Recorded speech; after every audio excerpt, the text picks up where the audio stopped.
Back in, everybody. Thanks for hanging with us. We appreciate it. We are Sports Take, JAKIB Sports YouTube Network. That's the gun.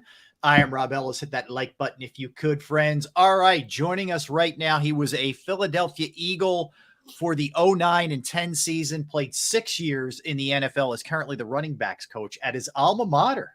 Yes, Carson Newman University, the one and only Leonard Weaver. Coach Weaver, welcome to the show. How you doing? Gentlemen, how are you guys doing? Look at those handsome faces right there, man. You guys are moving, man. Look at Coach Weaver. I like it. I like it. I had to put it up there. It has a ring to it. So let's start there. I know you've been doing this for a while. You were doing it at the high school level. Mm-hmm. You moved back up to your alma mater at Carson Newman, where you had so much success as a player. How's it going as a coach? Oh man, it's been awesome, man. It's pretty much everything that I've desired and wanted to do. It's nothing better than being able to play the game that you loved, be able to play it at a high level, and now give back to those young men who aspire to go there. So it's been awesome to watch and to learn, because I've been learning a whole lot just about coaching and the coaching world, man. And it's been great developing all these relationships, man. It's been awesome. Oh, good. So let's see. You started at the high school level. Yep. Now you're at the college level. Yeah. Is your ultimate goal to get back to that NFL level? Absolutely, man. I mean, I would relish the opportunity. And, this has always been kind of the goal since I've been involved in coaching. When I got back in, of course, I reached out to some coaching buddies. And the biggest thing was learning how to coach. It's one thing that, when you play the game and you were able to be a good player. But I think it's a whole nother deal what I've learned through coaching. It's a whole nother ball game when it comes to actually explaining the game and game planning and being able to actually teach players to perform the techniques or skills that you're actually trying to, put up and teach them. So it's been great. It's been a great learning curve. It's been awesome to learn from each level how the players change, how the game has changed. And then to add recruiting on top of it, man, that's a whole nother ball game in itself. So it's been great to kind of learn and develop as a coach, man. It's been very exciting. Well, Larry, I mean, you did it the hard way, man. I mean, Division II, you were a tight end, right? I mean, sir. Then you undrafted, and you have some really good years in Seattle, and you end up coming here to Philadelphia, and you're an all-pro in 09, and you finally get your just due with the nice contract going into 10, and then your first carry of 10, boom, the injury against Green Bay, man. And I know, I'm sure everybody's asking about Nick Chubb last night, and we hate seeing that kind of stuff. But first off, give us your memories of your years here in Philly. I know it was short, but what we thought about that time. Well, first of all, the open arms. I think me and Philly, the city of Philly, had something in common.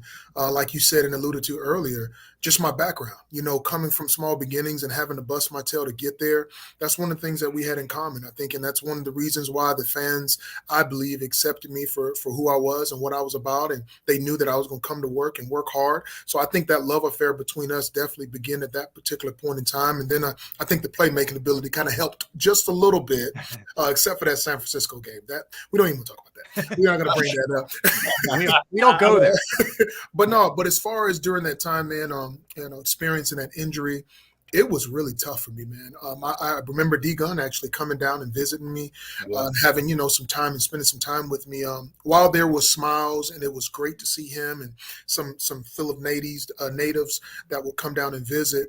The process that I had to go through after those guys left and had to deal with within myself and not being able to play the game and possibly never, ever being able to walk or be able to play the game of football again. All those feelings and emotions, man, they flooded me over those first couple years. It was really tough to get over. But eventually, I had some help from some friends and family who really, prayed for me and really helped me out.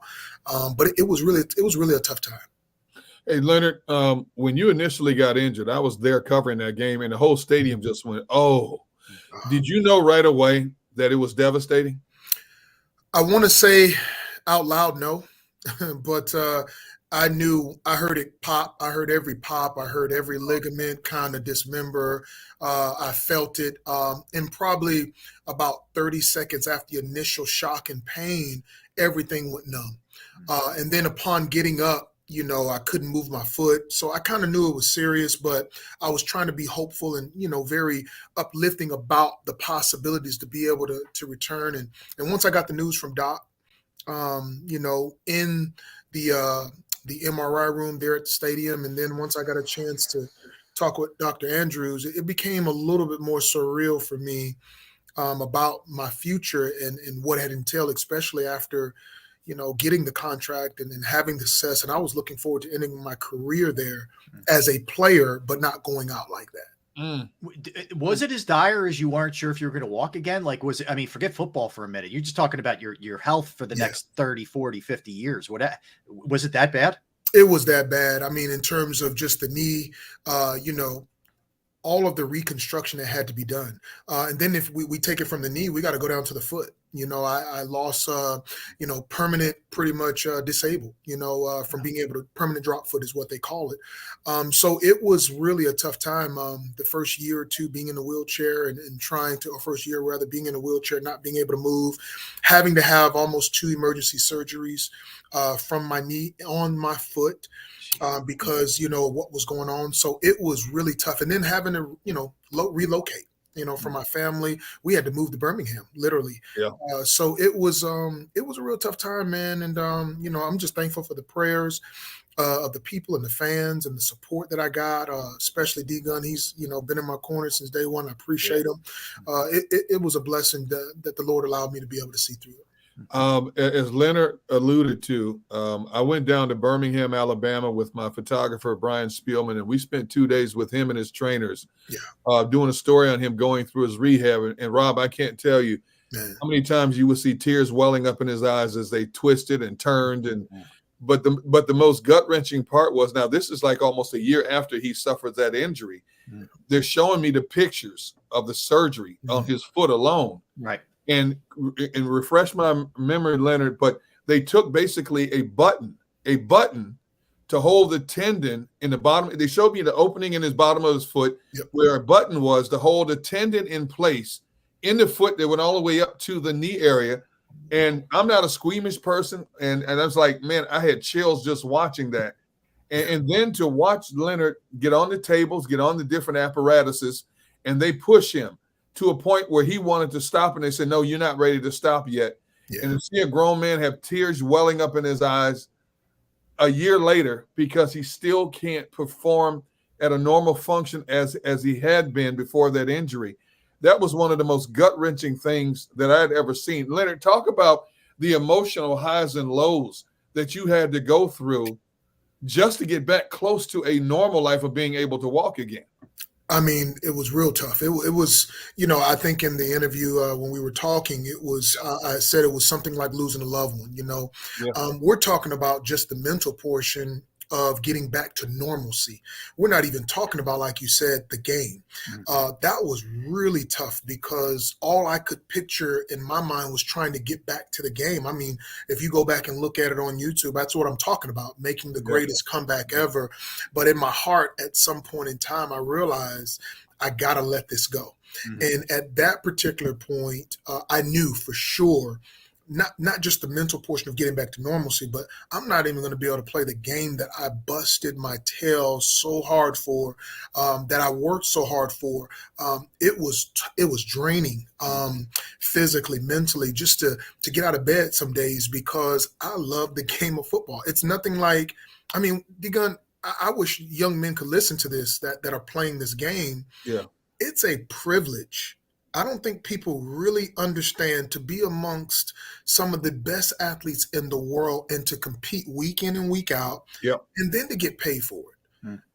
That's not really work. When you enjoy what you do, it's not even considered work. It's considered fun. And to have that taken away and to have to go through that, it was really tough. It was really a tough deal for me the first couple years. I struggled badly personally in my personal life. I struggled mentally. I really went through a lot of struggles, and it wasn't until I got back home to Florida where I was able to kind of go out and kind of talk to some kids about it. And it was kind of there where I was reminded when I was in Seattle and I got hurt, I was able to coach with Terry Metcalf. He allowed me to come on and kind of do the same thing. I started mentoring some of the guys, and then eventually I became a coach. And I remember the feeling that I felt if I wasn't going to be able to play the game and I wasn't going to be able to actually show my talent, then I sure can give back to the game by giving those young men and women or the opportunity to be able to coach them. So it sparked and ignited something inside of me, like a fire, man, that I said I'm never going to turn back from. And since then, it's been just that way.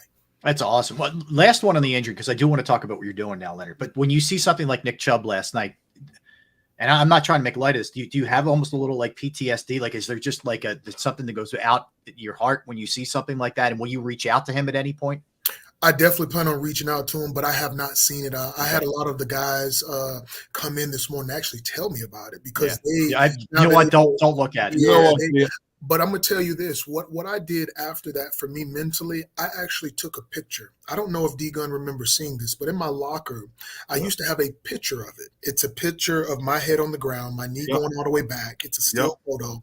I kept that in remembrance of me in that moment, not for the pain's sake, but so that I wouldn't be afraid of the moment of doing something else. For instance, you know, if I was riding a motorcycle and I fell off the motorcycle, my attitude would be get back on as soon as I can so that it doesn't disrupt my life. And that's the mentality that I took from that. So not seeing the injury, I definitely want to reach out to him. Matter of fact, his coach, Stump Mitchell, was my coach in Seattle for so many years as well. So I definitely plan on it because I do understand right now exactly what he's feeling. I can imagine what he's thinking.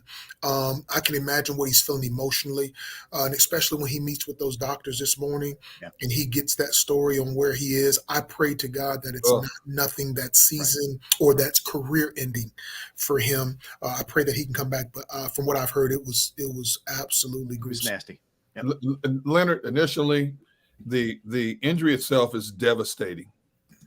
Then the rehab is grueling and emotional enough, but there is a mental and spiritual element of this that's just as tough, if not tougher, to fight. Did you battle depression, and if so, for how long? Man, that's what absolutely. I did for those first few years. I remember I was sitting in my bed, and after that Packers game, I was able to go down, you know, getting prepped to go to Birmingham, and they played in Detroit that next week. And I remember the feeling of watching all of those guys playing and me not being there.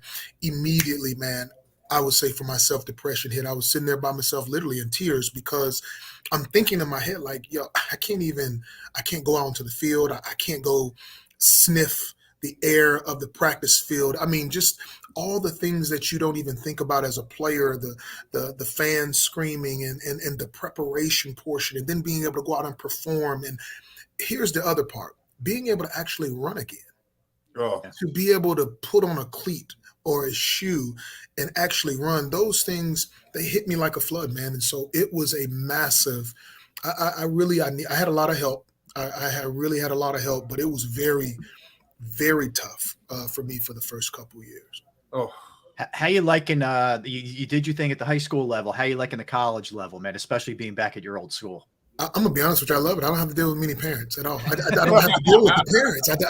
I love it, man. I don't have to worry about parents coming in. Playing time. Yeah, why you not playing? You know.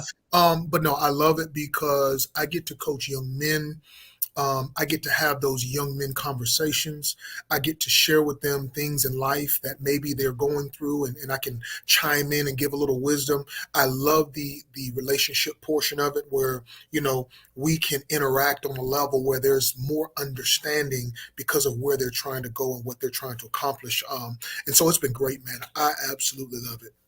You know, Leonard, it's funny in some ways you should say that because I can't tell you how many former athletes and a lot of guys, you know, Brian Dawkins, Hugh Douglas, all these guys who have told me emphatically, I want nothing to do with coaching at the pro level or the college level because, man, these kids nowadays are a different breed than when we came through. Yeah. You can't coach them collectively. You have to coach them individually now. So, you know what? So how did you come to grips with today's athlete is a lot different than when you were coaching, and how do you relate to them today? That's what it's about, D-Gun. And that's what I learned. And I think that's what I was able to grasp so quickly at the high school level, even though you're dealing with some parents that are worried about playing time. Yeah. I was able to relate to the kids and make myself available to them on a level where I would listen and I would try to understand where they're coming from. You're right. Today's athlete is nothing like when I grew up, where we had to just put our head down, get to work, and do what you're supposed to do, right, in that sense. But I think every athlete wants to be seen. They want to be seen as an individual that's just as important as the other. Yep. And my philosophy as a coach has always been to connect with the player and be as honest and be as straightforward with that individual as possible, so that they understand the expectations that I expect of them. And I use that in my running back room, where it comes to, understanding the relationship and the dynamics we have with each one of the kids. So I don't necessarily have to coach them all individually, but we do have those individuals moments. But I think collectively, when they understand that, I think it makes it easier for you to deliver a message so that they understand. But you're still going to have those kids who they're going to try to talk and run their mouth. And I can only imagine what it's like at the pro level, where, you probably deal with some guys, and what they're talking about is some guys that probably are getting paid more than some of the coaches. And there's a level of disrespect. But I've learned that as long as they're understanding, and we're talking about dealing with young men at the college level, I think it's all the same. Here it is. We got to have a man-to-man talk about what's to be expected, how it's to be done, because there are plenty of coaches who are doing it, who played at each level. Matter of fact, Coach Audrey Denson, who's a friend of mine, he's with the Arizona Cardinals now. I mean, he just literally came from Charleston Southern, and I mean, so to hear his transition and his story is a little bit different, but it all evolves around getting to understand that a relationship is needed. And I think once a player or a kid realizes that your relationship is intentional and it's real, and that when you talk to them, it's not about being fake, it's not about being phony, I think the respect level is what evens the playing field with those guys. Okay. I want to hit you with a couple present day Eagles things, Leonard, but let me just, I'm just thinking of this as you make your point there, very eloquently, by the way. Thank you. What do you think about what's going on with Deion Sanders and the whole explosion of Colorado, man? I mean, they go from one win, no one cares, to, we don't even talk about, I was saying this to Gunner yesterday, we don't talk about Georgia. Georgia's won back-to-back, and we're talking about Colorado before we any other school. That's right. It's crazy how quickly he's put them back on the map. I think Deion is, to be honest with you, I think we have similar philosophies. I think he's just on a greater level than me. It's about relating to the kids, and I think he does a great job of that. It really seems like he has not only his sons in his corner, but those kids that are around him. One of the greatest things I think that we both have in common, and when I say me and Deion, I'm talking about in terms of playing the game of football. We both played in the NFL. Now, clearly his level, he was on another level in terms of what he did, but kids respect that. But they also respect the fact that you're willing to discipline them in love and be honest with them at the same time, as long as it's consistent. When kids see consistency, they will sell out for whatever you do. As long as there's no treatment from the top to the bottom down where guys are being, man, they will sell out because they understand this is a real deal. And this is honesty. This is love. And that's how they translate it. That's what I've learned. And so to watch him come out there flashy like he's always been, doing his thing with the glasses, sometimes I'm like, Deion, would you please take that stuff off, man? But that's who he is. And he's always been that way. And kids love that. And so I think it's phenomenal what he's doing. My thing is, me and my wife was talking about what is it going to be like when his kids graduate? That's what we were talking about. Like, how is that going to transpire for him coaching? Because I think he's going to be very successful where he is in Boulder, because Deion's not only a marketing genius, but he's also he has gravitational pull, and people want to be around somebody like that, and he has the support. So kudos to Deion, man. Congratulations for what he's doing up there, man. That's awesome. Leonard, look beyond just Deion being a Hall of Fame NFL player. He has changed the landscape in a matter of 7 months. He has changed the landscape in terms of how you recruit, which is making the old school stiff collar coaches cringe right now, but they're going to have to get on board now to compete. The days of the glossy brochure you get at your home as an 18-year-old kid, Georgia, Alabama, Florida's recruit me. He's very visible. Yep. Practices, behind the door meetings, stuff like that. Look at the entertainment value. He's got The Rock coming in. That's right. Lil Wayne. Stuff, and all these old school coaches like, that's not how you recruit. Yes, it is nowadays, because look what's happening. These impressionable 18-year-olds who live and die social media will now consider Colorado because of the national platform they've been put on, because of the way he goes about his business. Well, when you think about what you're saying, D-Gun, we're talking about Deion being touchable. Right? Yes, that's the thing. He makes himself available and he makes himself reachable for those kids. He doesn't come out and he's not, and this is not to talk about any coaches out there, but I think that's what makes him a gravitational magnet outside of what he's been able to do off the field, or on the field rather, is that he's somebody you can reach out to, talk to, touch, and he's going to give you his opinion. He's going to give you his thoughts on it. And it's going to come from a genuine place, at least to that individual. That is key for any recruiting. Any kid, man, will look at your brochure and be like, oh, that's great. But I tell you what, for myself, like if I call a kid or if I do a FaceTime versus a call, that changes the platform. It's like, man, coach FaceTime, he's showing his buddies. So to be reachable, to be touchable, to me is absolutely essential, especially in nowadays recruiting, because kids want to know that you care beyond a letter, because they don't get to see the face. When you write a letter, you don't have to show your genuine, ness. You can write up anything you want. But when I see your face and I get to look at your eyes and I get to hear from the head coach of a big program, that does some things. Gunner, we're both going. You got us, coach. You got us both, man. Let's go. I'll play for you. I'll play for you, Leonard, right now. I can get you 1.5 yards per carry. Yeah, that's all I need, baby. Situationally, baby, we got you covered, man. We're very situational guys. I used to be a halfback. Now I'm a slow fullback. Yeah. The situation for us is sitting up in the stands. I before present day, I want to take you back to 2017 as an Eagles alum. How cool was it for you watching them finally get over the hump and win the Super Bowl, Leonard? I mean, what was that feeling like? And just walk me through it. Man, it was great. It was great to watch those guys. I mean, you're talking about the storylines that they had. And I'm thinking of guys that were actually younger when I was there, B. Graham, some of those guys that I had a chance to play with, and it wasn't many there. To watch them get over that hump was huge, because we had come so close ourselves. Yeah. We lost to Dallas in the first round. And every year for me, it's almost like I've been in the playoffs every single year that I was in the league, other than 2 in Seattle and in Philly, where we missed it. But it was awesome, man, to watch that transpire. Those guys busted their tail. They went against the odds. They did something that people never thought was possible.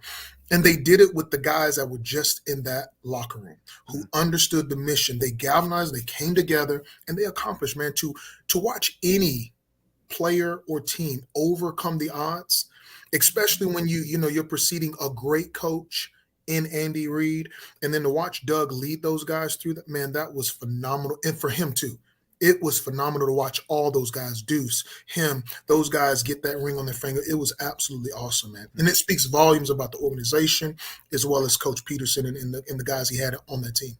Leonard, what do you think about this young man, Jalen Hurts? Obviously, Patrick Mahomes is the face of the league. Mm-hmm. But Jalen Hurts and his style of play, his athleticism is taking the league by storm also. You know what? I think I did an interview probably about last year, about this year, or about last year rather, about how they would go to the Super Bowl and how they were going to make it. And I kind of got laughed at a little bit, but what I see in him is what you want in a leader, right? You want somebody who's confident, but not too flamboyant.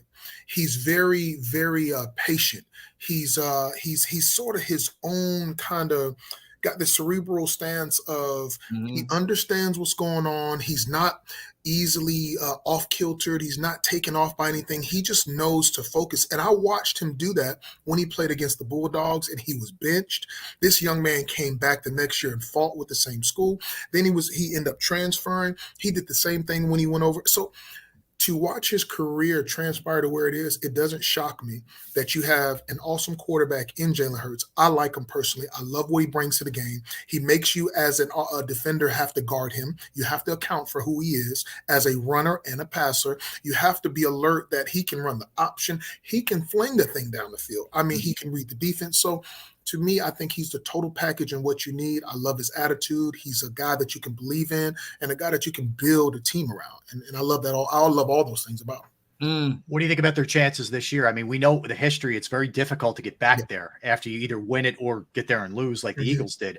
What do you think about their chances this year? You know, I think it's going to be tough. It's always tough after a loss like that. We went through that in Seattle after the 05 season when we played Pittsburgh Steelers. It's always tough, but it is possible. I think what those guys are going to have to do is they're going to have to really sit down as a team, come together and figure out, hey, we got to take this thing literally one practice at a time. I think what you do when you realize where you are, you got to take it one step, one practice, literally each day and say, look, we got to knock out this goal. We got to knock out this goal. But do I think it's possible? Absolutely. I do think it's possible. It's still early in the season, still early in the year. It is definitely possible for things to turn around. And usually, historically, Philly has always turned things around, usually in the second half of the season. We usually go on that 8-9 win run. So I'm excited to see what they do. Last one from me, the running back position in general, the disrespect, the salaries, guys who were quality players having hard times even finding jobs at this point. And I know you feel probably even more as a guy who was a fullback, which is even feels like more of a dying breed. But what do you think about what's going on out there with the running backs? I've been talking to a few people about it. I think it's kind of honestly crazy because here's why. As a running back, we're called to do just as much as the quarterback when we have to know protections. We have to understand what the defense is doing. We also have to become a runner, but we also have to become a blocker. Then we also have to become a receiver. We are literally every position on that field that's on that field in one person. And we have to do it at a level that's high. And so for me, the value of having a running back who knows how to protect, who understands route running, who can still run the ball effectively, and who can still go back there and be able to make plays, I think it's so valuable. I mean, because if you think about it, everything right now is to the more so air raid type of offense, right? I just need 4 receivers. But let me tell you something. Nothing else changes the playoffs like running the football. You gotta be able to run the football. You can go out there and toss it 50 times all you want. At the end of the day, that defense is going to stop. They're going to stop dropping somebody. Oh, yeah. I mean, at the end of the day, we're going, hey, man, I'll drop 8 if you're going to keep throwing it deep. But, man, if I hand it off to a running back and he goes 50, now I got to bring everybody back in. So, to me, I think the running back position is an equalizer position, especially when you have somebody who's really good at it. And I do think it's kind of undervalued because they say, well, we get beat up. Of course we get beat up because we're meant to hold everything on our shoulders. That's what we do. We're the sacrificial lamb, just like our O-linemen that go out there and get battered because we want our team to progress and move forward. So, yes, I do think it's a problem. I do think these guys need to be paid, and I do think it needs to be reconsidered that they're just as valuable as your receivers and your quarterback is. So, Leonard, real quick, this summer, a lot of the big name running backs had a Zoom meeting to discuss their situation. And then recently the NFL filed a grievance against the NFLPA, basically saying the NFLPA has told running backs to fake injuries. I agree with, and I've said what you've said 100% about why are the running backs being so devalued. What do you think their legitimate stance is? How can they protest this? Because quarterbacks, wide receivers, D tackles, safeties, cornerbacks, all getting paid, and yet the running back has been pushed to the vast wasteland of the NFL. What kind of protest can they make as a collective group, to have their voice heard? Man, I mean, at the top of my head, D-Gun, I don't think I can say what I really want to say. But what I will say seriously is those guys are going to have to go out and perform. As cliche as it may be, we have to show our value by what we do, and we have to do it consistently. Right now I know with the new CBA, there are a lot of different things that have changed, especially since I've exited the league concerning that and what they can do. But those guys are going to have to play, and go out there and show them over and over again, unfortunately, how valuable they are.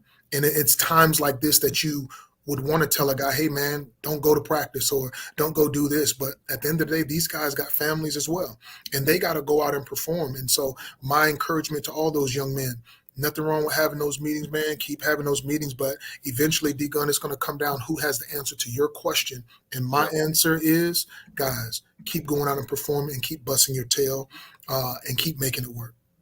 Yeah. Oh, man, Leonard, great stuff, man. Yeah, good to hear from you. I have no doubt you will be coaching in the NFL very shortly, just from having this conversation with you, man. You are a very motivational guy.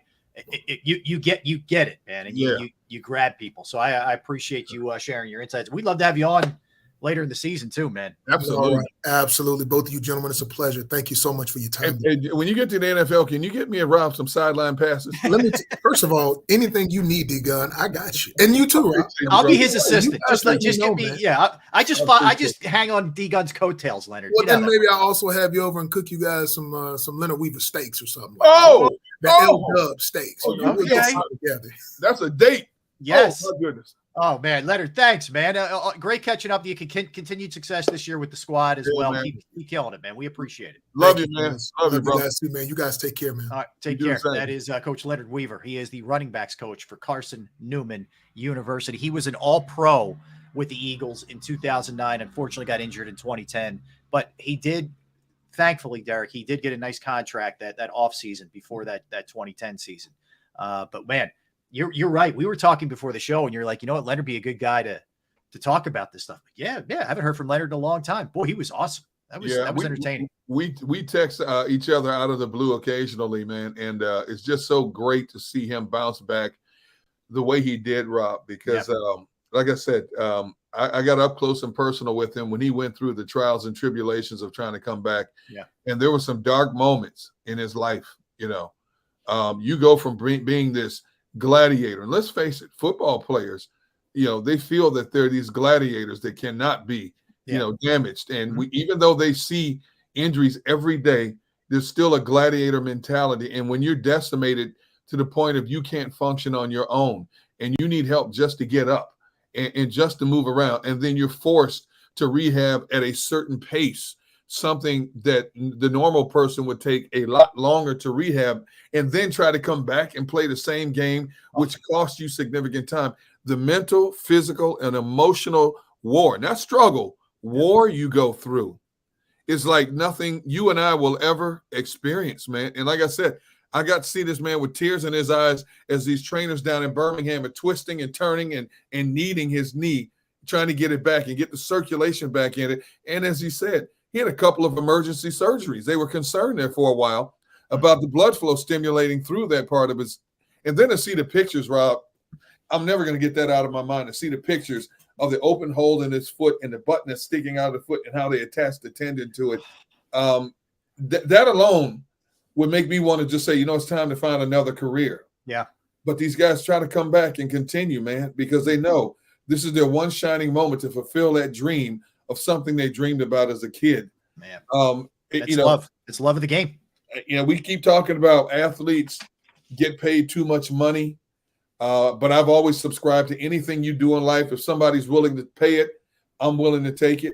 Yeah. God bless him, and so good to see him smiling and doing well in his life again. What a great spirit. What a great attitude. I'll come back. I'll give you, I touched on some Eagles numbers, Gunner, from what we've seen so far through the first two games. I want to dig in a little bit deeper on that when we come back. Then we'll get into our NFL stuff. We'll talk some Phillies who had a monster game last night. 5 home runs, and Wheeler was like that. If you want to draw it up for this is what you want it to be, it was last night from a Phillies perspective. So we'll get into that. I'll give you what their magic number is, because they're whittling it down right now. So we'll talk about all those kind of things. Again, 2:00, Jeff McClain from the Philadelphia Inquirer. That is Derek Gunn. I'm Rob Ellis. We're Sports Take, JAKIB Sports YouTube Network. Let's talk about Jim Murray, Principal Financial Group.